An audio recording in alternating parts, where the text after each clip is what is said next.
Hey folks, it's Mark from the Allegan Conservation District out here at our 2013 cover crop demonstration plot. It is September 24th. We planted the plot just about a little over a month ago on the 15th and 16th of August. And we're just kind of coming out to have a look and see how things are doing. These first two beds, I guess I don't count them because they got planted into kind of poor conditions, so we'll just kind of skip over those for the moment. But we have from Cover Crop Solutions, tillage radish and tillage max annual ryegrass. And you can see those radishes, they are just coming right along. Well, that's what people are really interested in these days. You can also see the annual ryegrass. I think this is a good pairing. The annual ryegrass is real deep rooted, and most years it'll survive through the winter. Here's a real warm season blend. This is millet, tillage radish, and tillage sun hemp.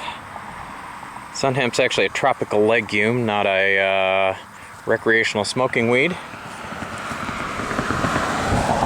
Apparently makes quite a lot of nitrogen very quickly. Here we have Daytona mix, again from Cover Crop Solutions, and are donated by our friends at Best Forage. Tillage radish and crimson clover.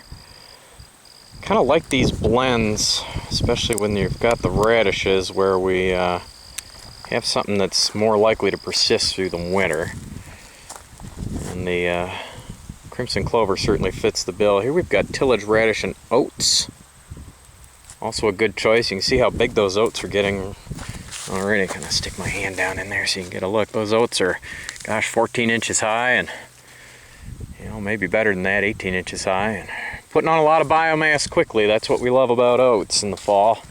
Also has the nice characteristic of dropping dead for you. Here we've got from our friends at Green Valley and N-Vest Cover Crops, we've got crimson coverall, AU robin crimson clover, and groundhog radish. Our friend Christina Carell at Michigan State says there's not a whole lot of difference in these radishes. Now here we've got one coming into flower. A little hard to see that there. Yep, there you go. And that certainly can be an issue if they do go ahead and set seed. This is Austrian winter peas and groundhog radish. Unfortunately, our drill is not all that awesome at putting in a big seed like winter peas. But they are coming along, certainly covering up well. And we've got annual rye, crimson clover, and groundhog radish. Boy, there's just nothing wrong with that mix at all. You see our ryegrass. Ryegrass, you can always pick out ryegrass because it's nice and shiny. And here we've got the crimson clover coming in here. There's a little bit of purslane. I didn't plant that. And we certainly got ample yellow rocket there too. And the radishes coming on. The radishes are great for putting on quick biomass. We did put some heifer manure on this, so certainly had plenty of fertility to work with. Here we've got crimson clover and ryegrass, another good choice. Boy, you can really see that shiny ryegrass in there. Holy cow, pretty stuff. Annual ryegrass is a really great cover because it is so deep rooted, and under good conditions it'll go down almost 4 feet. This is a real good one for getting down in there. Here we have annual ryegrass, hairy vetch, crimson clover, and nitro radish. Just about everything you could ask for. Gotta be a little careful with the hairy vetch in between Christmas trees or blueberries. It is a vine, it is a winter annual, and it will climb like a son of a gun on those perennial crops.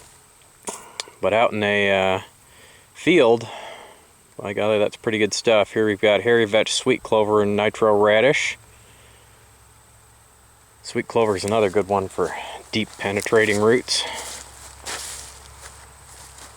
Speedy cover from Byron Seeds, another one of our vendors. Oats and nitro radish. Again, oats and radish, real good pairing. We really like it.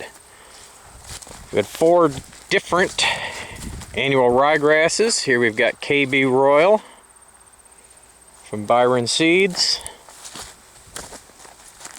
Tillage Root Max from Cover Crop Solutions and Best Forage. That one's looking pretty good too. Winter Hawk from Invest, donated by Green Valley. Again, looking good. I really, really love annual ryegrass. I'd really love to see more of our folks using it. Especially after wheat. This was a wheat field. Here we have triticale. You can see the big cereal coming up in there. Triticale and cereal rye are real good choices if you're running late. And here we got cereal rye. Out here on our cover crop plot, let's just back up here and look at this for a minute. In addition to the interpretive signs you see, that box that opened up the shot, that actually is full of all kinds of information. And we went ahead and clipped a little sample of the seed to each one of these too. So you can have a look at that and see if you think it'll run through the equipment you've got at home. Cover crop plot will be here until the snow flies, then I'll pull the signs out for the season. It'll be here through the winter. This is spelt, Triticum spelta. It's a primitive cousin of wheat. Maybe a better choice if you need a winter cereal on more poor ground. We've got Cayuse white oats from Desert Sun Marketing, another of our good vendors. This is kind of an interesting one. This is black oats.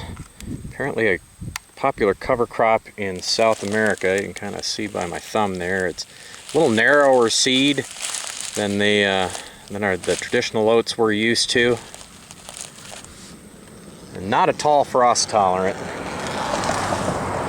I guess compared, just looking at it today, with the white oats and the black oats, I'd call the black oats kind of the winner of the race here today. They seem to be coming right along. We've got McGregor barley. This is a winter barley. Also growing very nicely. And here we have solar barley. Is a spring type barley, and right now it's kind of winning the race of the barleys here, I would say. Coming on very strong. Here's our sun hemp again. People say it looks like marijuana. I guess I don't see the resemblance. But I guess we'll give it a couple of weeks to mature and see if we get any excited calls from the sheriff. But you can really tell the difference when it starts to flower. You see what the flowers look like. It's more of a yellow pea flower. Claims 100 pounds of nitrogen generated in 8 weeks. I guess we'll, if we have a real late fall, I guess we'll have a chance to demonstrate that. Here we've got Trapper winter peas and Cover Crop Solutions peas. Unfortunately, our drill did not get some of these bigger bean seeds and legume seeds in the ground real well. Crimson clover, planted all by itself. Coming on strong, filling in the space. And this is just good old red clover, just a medium red. Nice thing about old red clover, you can go ahead and spin that onto your wheat fields in the spring. If you got it all a heavy soil, it'll get going by frost seeding. And here we've got just straight radishes. Sodbuster radish from Desert Sun Marketing. They sell under the Soil PhD brand name. Here we'll zoom in on their pretty little sign here. That's kind of their logo. This happens to be a oilseed type radish. The other ones are more of a daikon type. You know, the downside to trying to put this stuff in, these cover crop plots in, we don't have a lot of time to get the drill set very well, so some of these plots are a little crowded, some are a little thin. That's all on me. And here we have the tillage radish. That's actually a trademarked term. And it is in a little too thick in here. Starting to run a little low on nitrogen. Oh, hey, now this is a pleasant surprise. This is Lacy Physalia, which was not coming up very well. But it does seem to be germinating a little later, and I don't know what was holding that back, because that was a pretty small seed. Physalia, or Physalia tannacetifolia, germinates at low temperatures, but at winter kills at 18 degrees Fahrenheit, so don't expect to see this next spring unless we have excellent snow cover. You know, here's one I think is underutilized. This is dwarf Essex rape, kissing cousin to our radishes that everybody's so into. It's in the brassica family with them. Same family as, you know, cauliflower and broccoli and all that. But teeny little seeds. You can throw a few pounds of that in the drill when you're drilling your rye, if you're getting it in at all early, or putting it on with the airplane. Same for turnips, also a small seeded brassica crop. And it really adds some diversity to those cover crops, especially if we're just putting on rye. Here's another one of my personal favorites, buckwheat. And I'm sure it's a little hard to tell from this video, but there are dozens, if not hundreds, of insects working this buckwheat today. It's a nice cool fall day. Buckwheat is an excellent compaction buster for shallow compaction. Excellent source of nectar and nutrients for our beneficial insects. Let me see if we can zoom down. Get down in there and see. There's a little syrphid fly there. See a honeybee. A couple of butterflies. Some wasps working in here. So one of the great big cicada killer wasps. I'd be kind of excited to see one of them. So anyway, the buckwheat, one of the reasons we put the buckwheat in here, this kind of kicks off what we're calling our double crop demonstration, things you could plant after wheat, try to pull an extra crop off. Pretty big long shot this year, but especially if you can take it for a forage crop or turn the cows out to it, certainly worth thinking about. Here we've got grain sorghum, Martin grain sorghum. This one is millet and didn't get a real good catch here. This was actually not seed or clean seed. This was a bit of bird seed I bought. Same here. Put in some sunflowers. Sunflowers are an interesting double crop because they are not stopped by the initial frosts of the season. They're frost tolerant to 27 degrees. So you gotta have a pretty hard freeze to get them. This is amaranth, not to be confused with Palmer amaranth or some of our other weed crops, although they are, again, kissing cousins to that pigweed family. You can see it has a real pretty red flower, and it is it's a commonly grown grain in parts of the Orient and in Africa. Tiny seeds. Some of the studies I've seen indicate you can go as low as a 1/4 pound of seed to the acre. Very favorable amino acid balance as a grain goes. Obviously a tiny seed like that may be a challenge to harvest, and I guess we might have some concern it might escape as a weed, but you know, we're out there controlling those weeds anyway. Maybe we ought to just give her a try. And here's a patch of weeds. No, this is mung beans. We planted in here. Again, didn't get a real good catch with these. These were sprouting seeds I bought at the health food store. This is cowpea. Again, not a very good catch on these. Cowpeas are interesting. They are capable of generating a lot of nitrogen. Here's one of the plants. As a legume, and also a very short maturity window, 60 to 70 days. So we could certainly think about them as an alternative to putting in soybeans. Also pretty favorable amino acid balance. And our last double crop, of course, is good old soybeans. You know, we just went and got some good common non-Roundup ready soybeans. Don't recommend putting in the bin run soybeans. Monsanto kind of got wise to that, so probably not a good idea.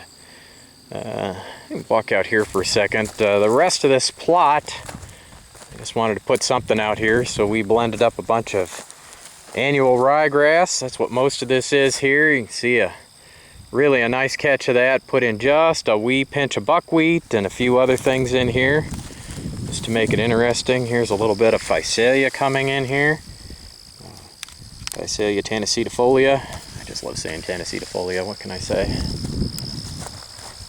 And I think even that little tiny bit of diversity, boy, that really enhances your farm's habitat potential. Helps build up some of those solitary wasps and whatnot that are good predators of the pest insects we've got. And you know, if nothing else, we're going to give a little competition to junk like this. Here's a little giant ragweed coming next to some pigweed. You know, they'll certainly be happy to take up all those nutrients and fill that niche on your farm if you're not going to fill it up with cover crops for it. You know, I know giant ragweed's always been one I'd get off the tractor to pull if I had to. So, always a good idea to cover crop. Anyhow, like I said, plot will be open until the snow flies, and we'll be out here periodically taking a little video, see what's going on at the 2013 cover crop plot. Come on out and see it. We're on 60th Street near Blue Star Highway. You can find the details on our district website, www.allegancd.org. It's Mark Ludwig for the Conservation District.